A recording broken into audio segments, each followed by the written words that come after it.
Pixel Realms is now live. This is episode 33. Memory cards, save points, and permadeath. In this episode, we're diving into the evolution of game saves, from fixed save spots and permadeath to modern autosaves and roguelike resets. As always, please don't forget to like and subscribe for more content. And Joe, we start off with the news. It's not a very news-centric week. A couple small things. Yeah, I know. Given the last couple weeks. Half our episode's been news. Yeah, I know. First, Nintendo is having a direct tomorrow that is essentially basically just a Donkey Kong direct. It's going to talk about the new Donkey Kong game, I guess show off more about it. It's literally about a month out. So I guess they would just want to build the excitement for the game. I mean, we've already had enough negativity and we've said our piece on the Nintendo Switch 2, but go out and buy at the it. end of the day, yeah, right. Well, actually, right now they're out of stock everywhere, so people aren't. Yeah. So people are buying it. It's selling really well. On Friday, I went to Target. Well, I had some time to spare. I was doing some stuff, and so I figured I'd just go walk around Target. And I looked at the Nintendo spot, and surprisingly, there was nothing there. They had some games available, of course, plastic cases, but they had the little sign that said, "Sorry, no Nintendo 2 today." Yeah, I mean, as much as we don't like what Nintendo's doing currently, there's one thing that we know: Nintendo's going to make good games. Yeah, what was the last number I saw? It was it was, what did it sell? I can't remember now. God dang it! I wish this would have been news. Would have probably put in there. 3.2 million or something like that. Yeah, it was pretty impressive. It was a 3.5 million. Yeah, Nintendo's 2 set records in the first 4 days. Mario Kart supposedly is really fun, as we expected. I have no doubt that Donkey Kong's probably going to be a fun, quality game. I would love to have one, but for $500, it's out of reach for me. It's just too expensive for me willing to spend for a console that's going to be secondary in my usage. That's why the Switch 1 was so perfect, because it was a ideal price for a console that I'm only going to use for a little bit of time, per week. Yeah, and I'm essentially buying, if I buy one, I'm essentially buying it for my kids to use. Other than when a Pokemon title comes out, I very rarely pick up my Switch. The big thing with it is, I forgot who said it. I don't know if we said it here or if I heard it somewhere, but the biggest thing that bothers me about the Switch 2 is that the Switch 2 should have been the Switch 1. Graphically, what it offers us right now is what should have been offered 8 years ago, around the time when the PS5 came out, around the time that Switch 1 came out. That should be what's in the Switch 2 right now is what should have been in Switch 1. And we should be waiting for a new console that is going to compete with the next gen. And I get the pricing. Okay, and here's where a lot of people may not understand, is that with the Switch 1, Nintendo went after NVIDIA and said, yo, I know you have a surplus of chips, because NVIDIA made a crap load of these chips for their what's it called? Their shield thing. And then they scrapped them. But they have all these chips. And then Nintendo said, hey, we'll buy those chips from you. And they got a hell of a deal for those chips. This time around, they had a custom-built chip to go in the Switch 2. So they no longer had that deal. They no longer had that bargaining. So the cost of the Switch, of course, had to go up because of that. So that's where that pricing is a lot higher in this generation. Also, HDR is a bit more expensive when it comes to integrating that kind of feature. And of course, they added in some bells and whistles compared to the Switch 1. But I think if I was Nintendo, first off, you get rid of HDR, because no one cares about that on the Switch. And then two, no one really asked for the new chip. People were content with what they had. And the rumors that were going around about the Switch 1 Pro was almost perfect. A better battery, a little bit more performance, but that's it. And Nintendo should have been smart and had an upgrade path for that. think that's what I was about to say. Is it's like if the Switch 2 would have been released a couple of years ago as the rumored like upgrade to the Switch 1, and I think that the price point wouldn't have been as big of a deal because people Yeah. would have been like, "Oh, we're paying $500 for an upgraded version of our regular Switch. It's just the Switch." Meanwhile, while we wait for Switch 2 or whatever they would call the next console, but no, they're putting out the PS5, you know, 5 to 8 years after the PS5 has come out. Yeah, yeah. Speaking of That's essentially what it PS5, is. this isn't part of the news that I jotted down there, but apparently CD Projekt Red has confirmed that The Witcher 4 is being built around consoles, and they're trying to target 60 FPS. So this is the first time doing this, and the word console port is the first thing that pops in a lot of people's heads because console ports can be disastrous. But Yep. we're going to wait and see what happens. I have a lot of Yeah, concern with this. I also have a lot of Cyberpunk. faith. No, Cyberpunk was built for PC first. Oh, I know, but what I'm saying It was is ported when to the you talk console. about disaster, yeah, that was a time. Yeah. So we'll see how that all plays out, but that's additional news. And then we have Yeah. So Nexus mods, which if okay. people don't, oh, sorry, do you have more for Nintendo? No, no, no. You're good. Okay. Nexus mods, which a lot of people know as a place to get Oh yeah. mods for, Skyrim The and place. yeah, the The place. place. Everything you can think about when it comes to mods for PC games is in Nexus mods. It's pretty impressive. Well, they have been officially sold after 20 Oh plus no. years in business. Oh Who boy. knows what this means? Is there going to be a paid wall to access these mods? Are there going to Oh, be limitations guaranteed. because of property? Lots of question marks going forward, and it's interesting. Why did they sell Nexus mods? That's there's always been the rumors of, well, is Steam going to end up selling, or sorry, is Valve going to end up selling Steam, and Microsoft was going to be a buyer, and that ended up not becoming true, and the same with Discord. So interesting, was the money just there for Nexus mods, and they're like, okay, let's end it, or is the Yeah, revenue probably. stream just not there? I mean, I don't know, but it's I don't see this being good for the community. I mean, who knows? Maybe nothing will change, but Well, on the plus side of this feels things, like okay. there's a plus because think about this: Steam Workshops is mods already, so more and more Yep. titles are building mods features within their own game. CG Project Red, obviously, with Cyberpunk and with Witcher 3.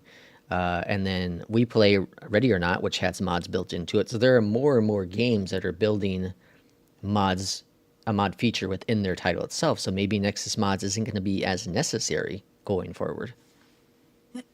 I don't know. I just feel like this is going to end up being a slap in the face to people who just want to go and get like simple, even quality of life mods, and then if this new company says, "Well, yeah, you can get those mods, no problem. Just got to pay a monthly fee of $5.99 Yeah. or whatever." But we'll see what happens. I'm not a fan, but you know.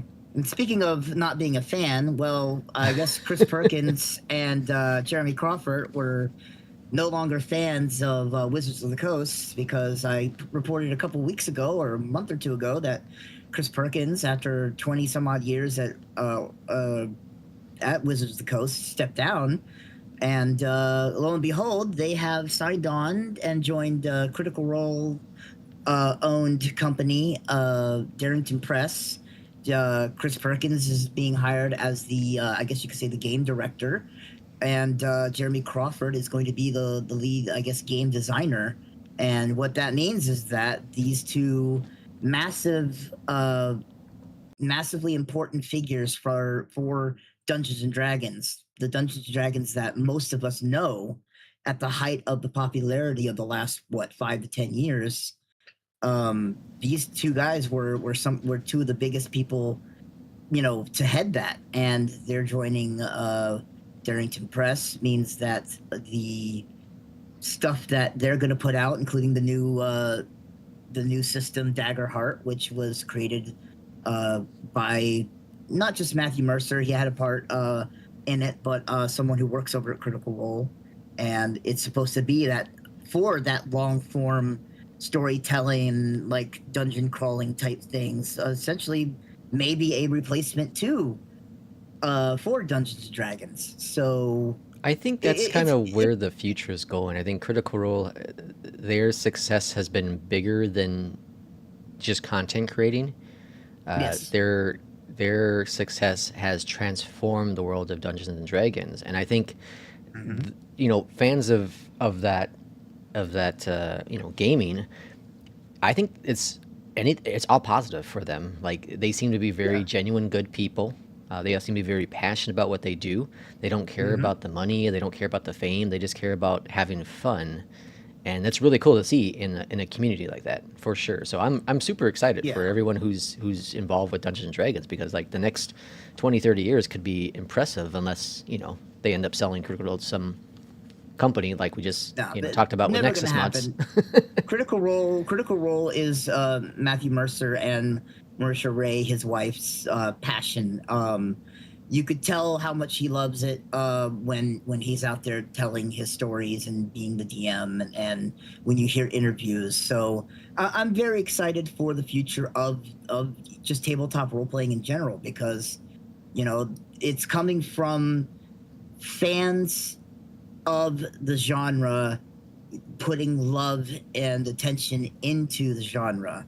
And Chris Perkins has always seemed to be a genuine person whenever I've heard interviews from him, whenever I've seen him at the table doing running games. He just always seemed like he was having a good time. And Wizards of the Coast, who I believe is owned by Hasbro. It's Hasbro, not Mattel, I believe. Yeah, I think they own Hasbro owns them. Has had plenty of controversy over the last even just 5 years, and there's a lot of negative behind the scenes stuff, and maybe just it started with Critical Role getting their own channel and then making Darrington Press the kind of. And it seemed like they were starting to turn away from Dungeons and Dragons because it was owned by Wizards of the Coast. So, I think as long as D&D is owned by Wizards of the Coast, I think we might continue to see a decline, and stuff like Daggerheart is going to maybe start coming to ahead and start becoming the more popular stuff. So it's going to be an interesting future for gamers, for tabletop gamers, people like your wife who runs a D&D game. Hmm. The future might look very different in the style of stuff that she runs because of what's going to be coming out. So it's very interesting time for gamers and nerds out there. Yeah. Speaking of interesting times, game saves. There are a whole bunch of different ways of saving games, and every game has its own little quirk doing it. Some you can go and hit menu, some there's quick save, some you have to go to checkpoints, others are roguelike, like Mark here loves. And so we're going to dive into that and see if there's one that's perfect or one that maybe is most hated, period. And so let's start off with manual game saves. And that's the first thing I talked about, which is you hit escape, you hit save. That save game is exactly where you hit that button. And or you can hit the quick save. These examples of this, Baldur's Gate 3, Skyrim, Fallout, pretty much any modern day game has this sort of feature into it. Yeah, that and quick saves I think they're personally my favorite. Just because you never know when you gotta take a break. You never know when an emergency bathroom thing happens. It's like, oh, I gotta go. Can't and if you're in the middle of something that quite can't be paused, if you can at least hit like a quick save, so that way you can reload. That's kind of stuff. I've been playing a lot of games lately that have been notorious for crashing. Bioshock, especially. I was playing Bioshock 2, and I lost like an hour and 15 minutes worth of Oh, of a stream. that game crashes? Oh yeah, I Really? mean, yeah, yeah. I lost a. I remember because I was streaming for about an hour and 45 minutes, and the game crashed, and I lost the entire hour and 15 minutes Oh, of the gameplay, and had to jeez. redo it. And I was very, very unhappy. Yeah. And then Elder Scrolls has been notorious because it's a Bethesda game. Anything Bethesda breaks because it just works. And so quick saving was very important until I had some kind of weird bug where I lost essentially uh, an hour or two worth Oh, of you had that bug that came out? I heard about that bug. Yeah. it erased the data. It erased the Yep. saves Yeah, I heard about completely, that. and it happened. And I said, "Nope, I'm done," because I had lost a level up. I lost a bunch of other things, and I just wasn't having it because I had already been dealing with crash issues with that game. So I just decided, you know what, Elder Scrolls 4 Oblivion, great game, but still has its issues even to this day, even with the remaster. Yeah. Oh well, I won't knock the game as being a bad game because the game I was enjoying quite a bit, but I'm not going to finish the game. I moved on to Hitman, which Hitman also, I believe. Well, no, Hitman doesn't have quick saves. I don't think. I think I was looking for them the other day and I didn't see one. But Yeah, I think Hitman, you have to actually just play through the level, right? I don't think there's like a save yeah, within it. and because you could pause it, I think you Yeah. could just hit escape and pause it. But like, I don't know. That's my preferred method is like the manual save slash the quick save button. Um, but yeah, I could like I see the argument when people are like, "Oh, quick saves is for suckers," because there's no doubt I've done it, and I'm sure you're guilty of it. Which is, there many games sets you up for the boss battle. oh yeah, You know what's about to happen, so you hit that little hmm quick save button, and you're like, "Oh shit, okay, it's about to happen." So we're gonna pause it, and we're gonna get that save just in case things go crazy.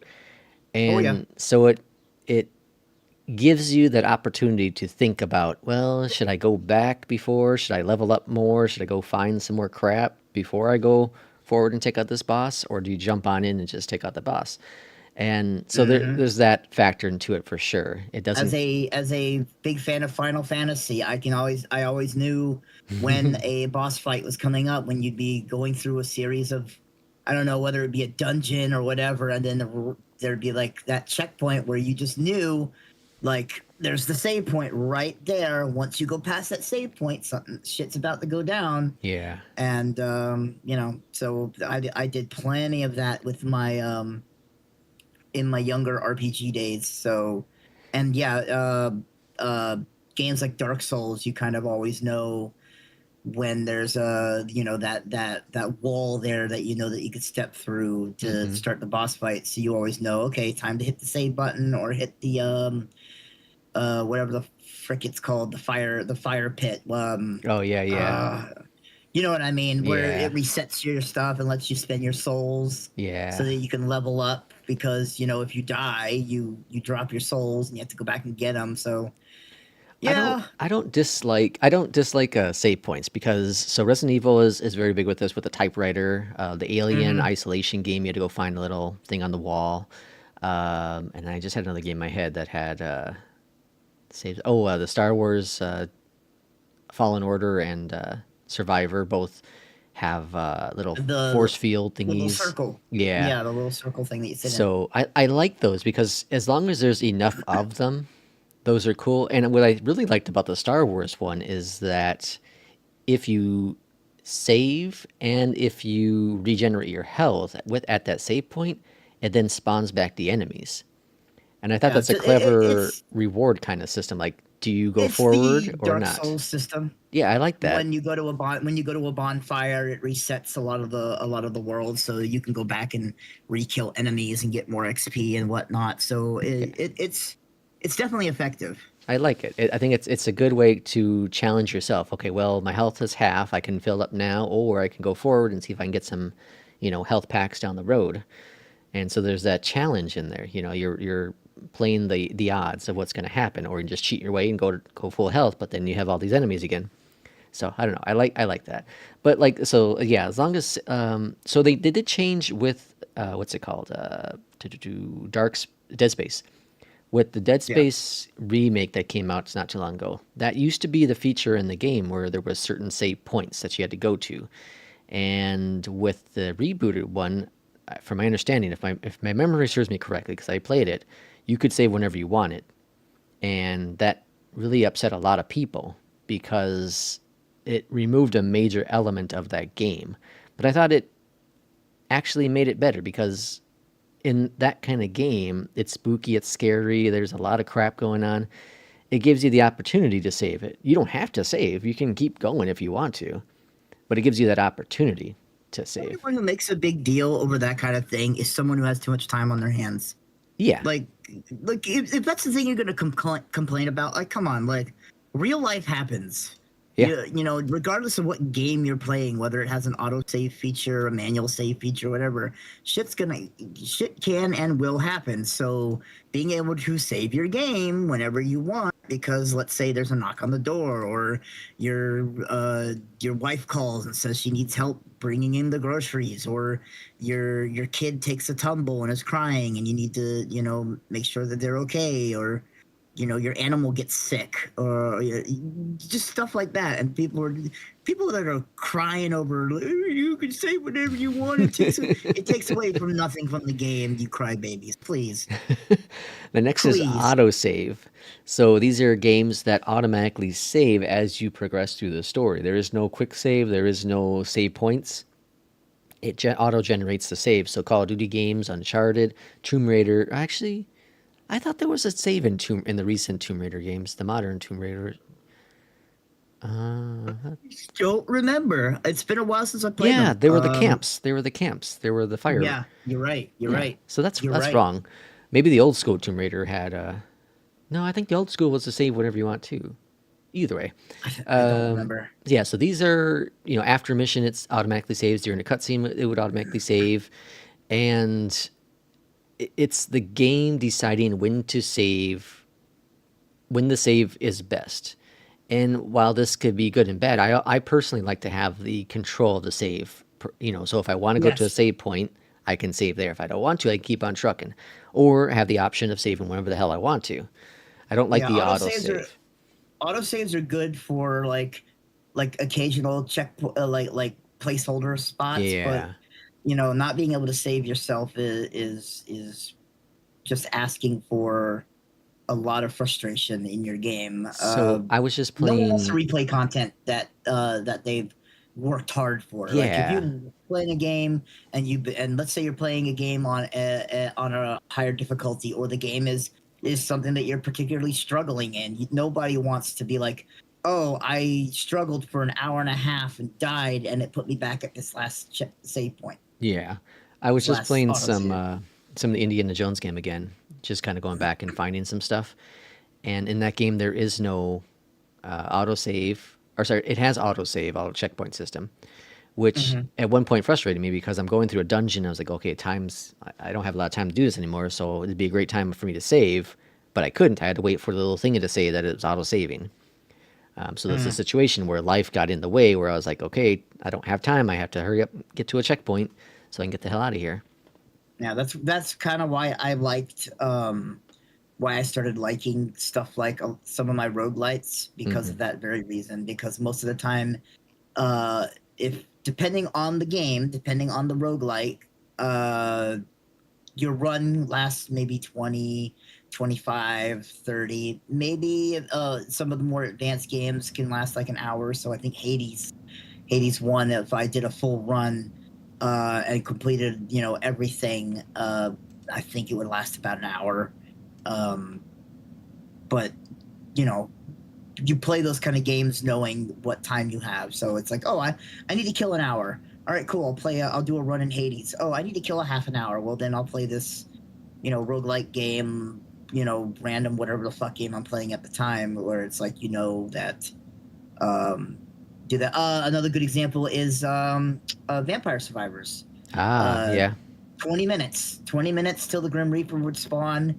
and you would be killed, and the game would end. So you'd have to. It was basically survive for 20 minutes. So there's another game that's like Vampire Survivors called Hollow Cure that I play. It's a VTuber fan made game for the company Hololive, and it's another game like that where 20 minutes the big boss spawns, you kill the big boss, game over, GG, you win. So something that you can get in and get out, and I like that, but there's no saves. So those are those kind of games that you play. Kind of, you got to know how long it's going to take you to play. I got 30 minutes or so. I know I should be able to get through this kind of thing. Yep. Exactly. Permadeath Iron Man mode. Now, an example of this is the XCOM's Iron Man. Now, oh yeah. One thing is I don't I in a way I played the Iron Man version, but not the full Iron Man version of XCOM, because what I did, this is just me. I don't know if anyone else did this, but when I made characters, units in XCOM, I would name them over after people I know in my life, so friends, coworkers, family, so that I felt like I put more effort into these characters to make sure they wouldn't die because they're someone I know. I did that. There'd be a few times where I could never commit all the way to playing some of the. Sometimes, not all the times, but sometimes and it wasn't even because of like the name attached to it. Be like, if I put my wife's name on it, or if I put your name on it, for example, and your character died, it wouldn't be so much that I'd be upset that the character itself died. It's the fact that I put the time into the character, and you had to, and build it. But that was kind of the point of the Iron Man runs. Is like you're trying to survive. I know I would jokingly, when I would commit to the bit, there would be times where I would jokingly be like, "Well, there's Vaz. Oh, Vaz died. Time for Vaz 2." And I would just make the same character, same class, or ask him if he wanted to change classes, and he would be Vaz number 2, and we'd see how many numbers, how Vaz have, by the end of the game, type thing. I know hardcore mode has gotten big in stuff like World of Warcraft. You can WoW Classic. You can do a hardcore mode, which is crazy to me. I can't imagine putting the amount of hours that it takes for an old school MMO and then having permadeath because maybe you had a lag spike. No, thank you. There's just too many things that can go wrong. Too many things. So many freaking things. Lag spikes. That's why, disconnects. This is somewhat similar, but not exactly. But people will do like long haul flights in Flight Sim, and I'm talking about like 10+ hour flights. And I'm like, why? I don't understand it. I get the concept. Like I achieved that goal. I actually did a real world long haul flight, 10-hour flight. But okay, one, a lot of people will start it before they go to bed, so they're sleeping through all the flight. But computer can crash, the power can go out, you'll lose internet, all these things, and then you wake up and for what reason?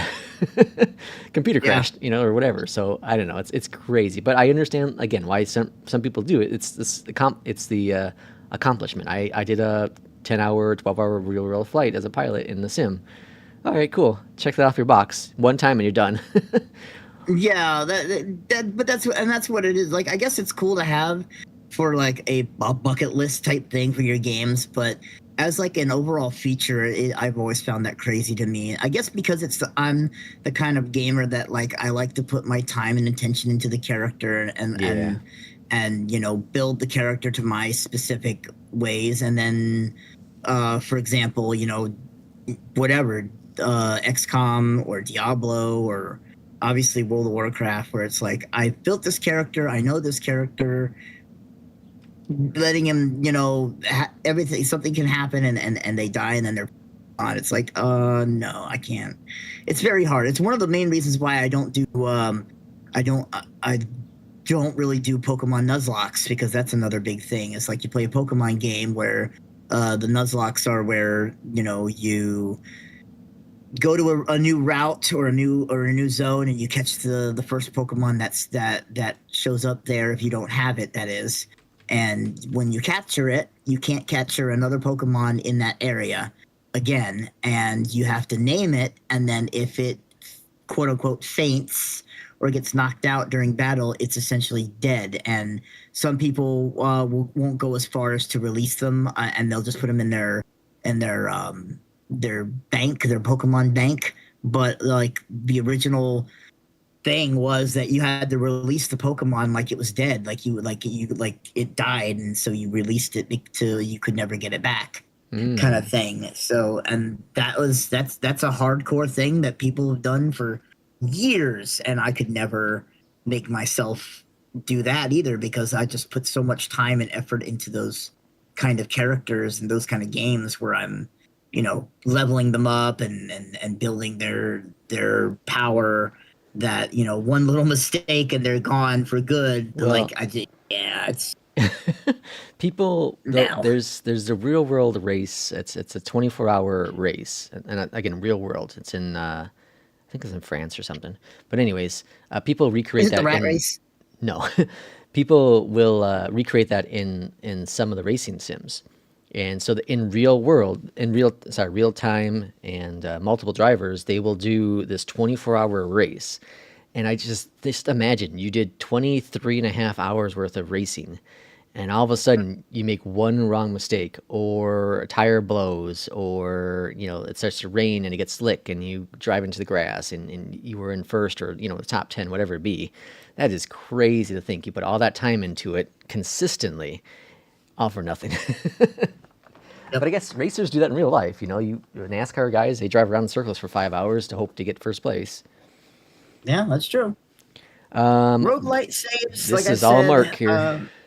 it's just, again, a lot of it's just knowing what the game expects from you and knowing how long a run takes because roguelites don't really have saves. Basically, it's basically runs. You do a run, you take back the spoils in a lot of them, whether it's like you get some a currency for buying some kind of item that powers you up, or you get points to into like a skill tree.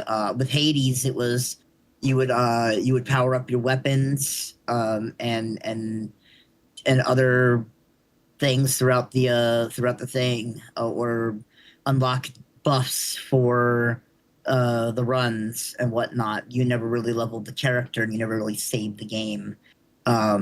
So I mean, it had like a basic kind of save feature of like you completed this run, so this is the next stage in the character progression, or the storyline if you've talked to the right people and talk to everyone and whatnot. But yeah, there was no real saves. And but again, it was one of those things where like Hades, for example, I knew it took maybe roughly an hour to do a run.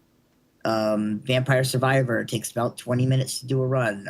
Some of those other roguelites that I play, 25, 30, 40 minutes. And then I can say, okay, I've done a run, and I'm good to go. I've killed the time that I needed to kill to move on to the next thing.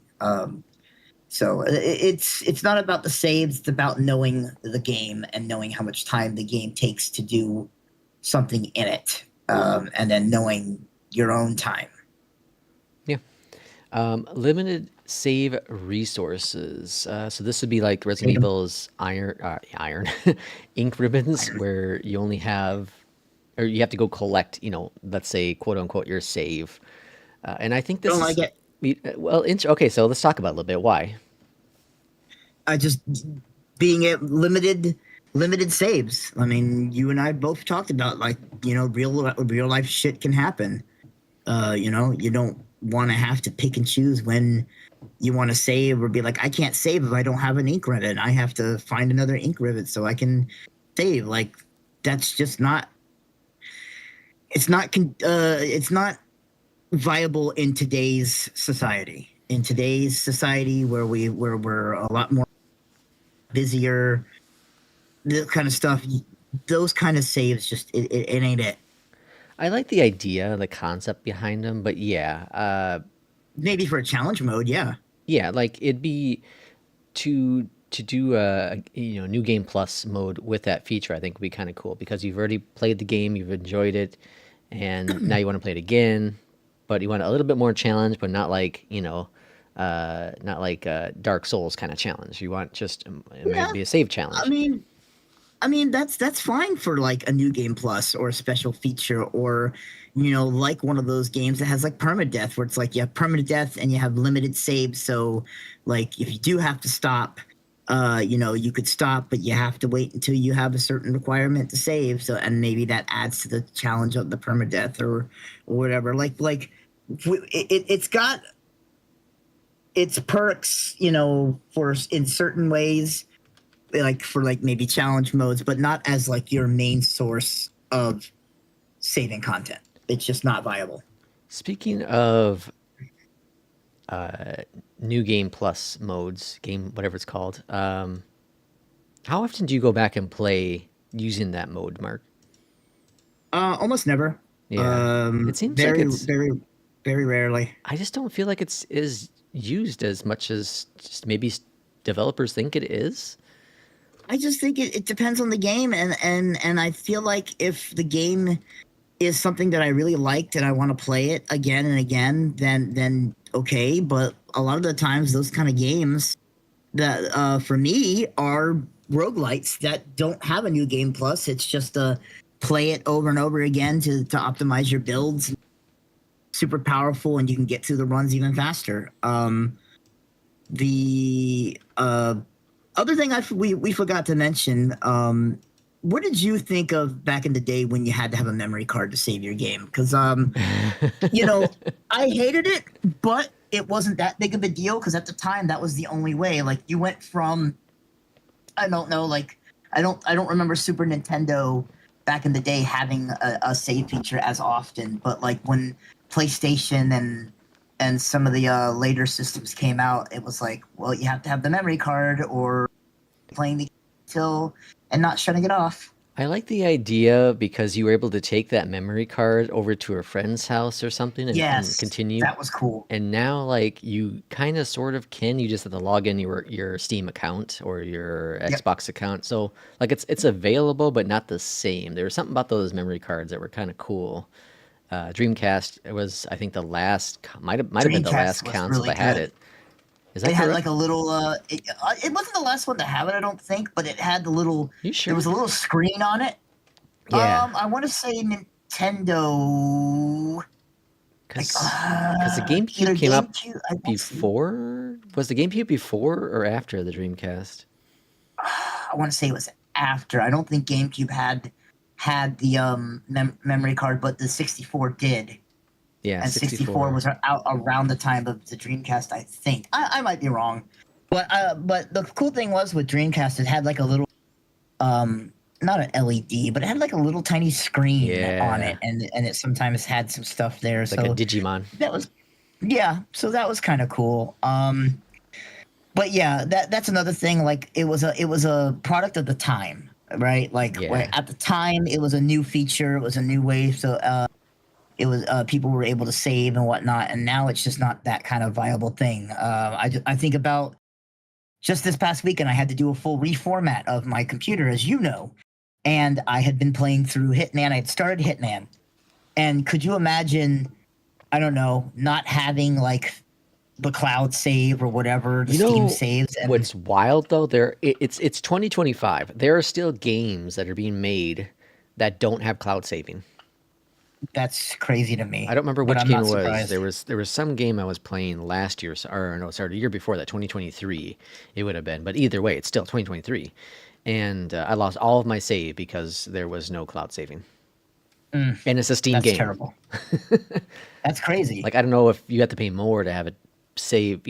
If Steam offers it, I know Steam obviously offers it, but this Steam charges the developer more for it, and maybe they're a small studio or something. But it wasn't that small a studio. It was a pretty big game, I believe. I don't know. I don't. I feel like that's just a feature that's either built into a game or not. Yeah, I was just so pissed off.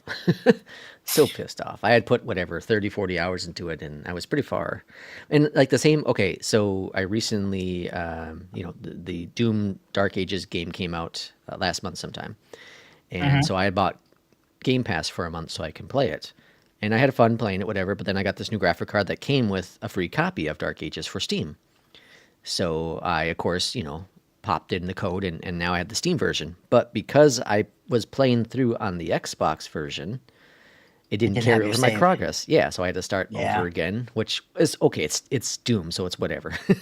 It's no big. I'm not playing Doom to, but there were certain things I unlocked that I couldn't figure out how I did that the second play around or playthrough here to get myself back up to where I was. But I thought that was kind of wild. But in the same vein, I understand it, but I also don't, because it's Bethesda and it's owned by Microsoft.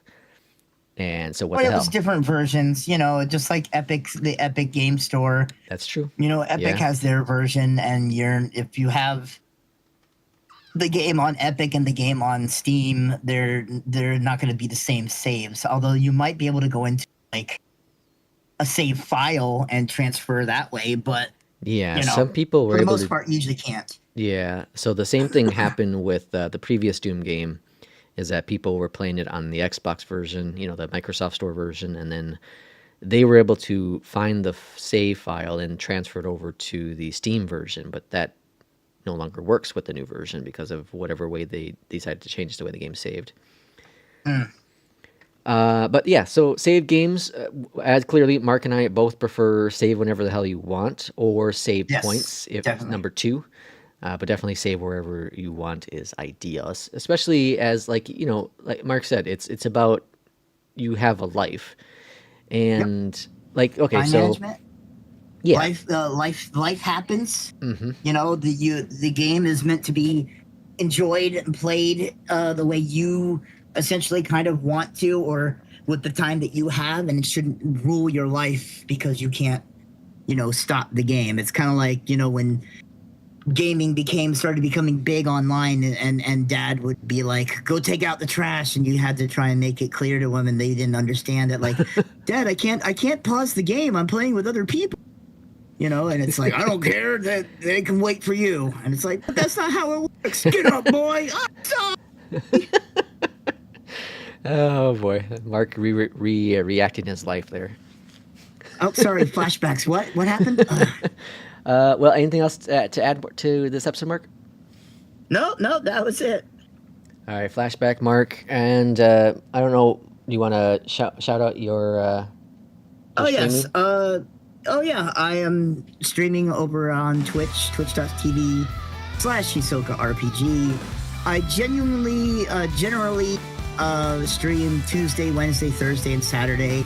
This week is a little bit messy because I've got doctor's appointments, but generally that is when I stream, and I usually stream around this time, around 11 a.m. Eastern time, and I go for 2-3 hours, give or take, and it's just it's a vibe. I mostly just play the game and chit chat and yap, and if you're bored and you wanna hang out, then come hang out, and Cool. As always, thanks for listening.